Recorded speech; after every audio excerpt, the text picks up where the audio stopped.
These, of course, the first coordinator changes of Kirk Ferentz's tenure. Ken O'Keefe had been his offensive coordinator the entire time. He has gone for an NFL opportunity, and Norm Parker, the longtime defensive coordinator, has retired. So it is Greg Davis and Phil Parker filling those voids.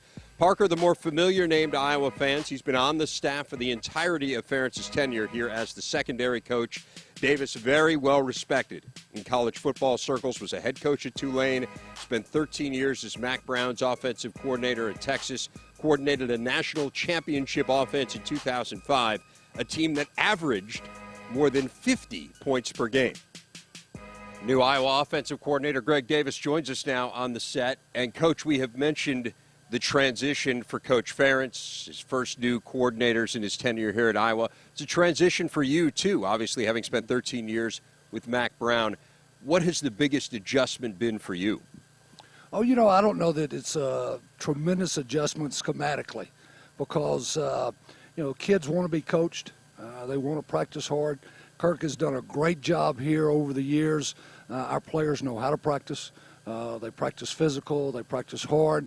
Other than that, we kind of blended the running game with some passing game thoughts.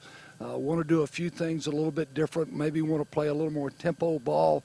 But other than that, it's been a very seamless transition. Greg, you've made the point that James Vandenberg has spent a lot of time in the film room.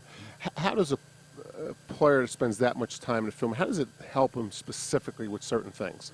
I think what it does is it allows him to make more decisions before the ball is snapped. The more decisions you can make before the ball is snapped, the quicker the ball comes out.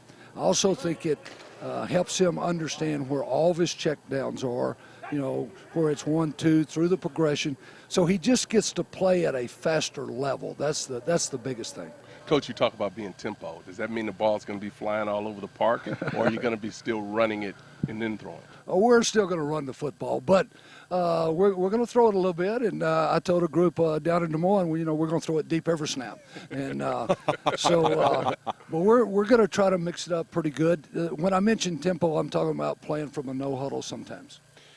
Coach, you mentioned 39 springs was, I think, the number you used for this last spring, and you said you saw C.J. Fedorowicz do some things that you hadn't seen other tight ends do. What are some of the things he's done to help you? Well, he's such a great matchup problem because of his size. He's one of those guys that is open sometimes when he's covered because of his size. He's a basketball player in high school. He's got great hands.